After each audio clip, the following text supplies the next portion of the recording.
குரு கடையை தேடி வந்திருக்கு. குரு ஏதாவது சாப்பாடு போடுவான்ட்டு.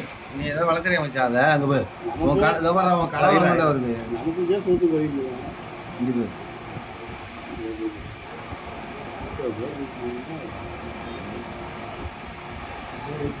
அக்கா அவங்க கொள்ளையில தான் இருந்துருக்கு உங்களுக்கு. ஏதோ ஒரு பக்கம் ரொம்ப நீங்கள் தூக்கிடுறீங்க. இவர் தான் சோறு போடுறாரு. கடா சொத்து கிடையாது. எலி நைட்டு 12 வரைக்கும் உட்காந்துருக்காரு. போட்டு வளர்த்துருக்காரு ஒரு சிறுத்தையை.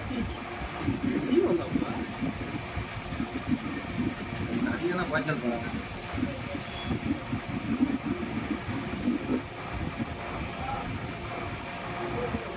பயந்து ஓடுது.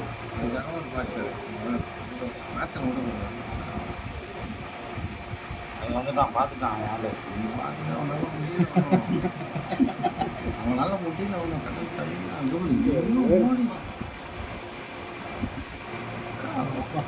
என்ன அம்மா பரிசு இருக்குது. பின்னாடி தான் வர பார்த்தேன். அது 2வது நான் தான் அது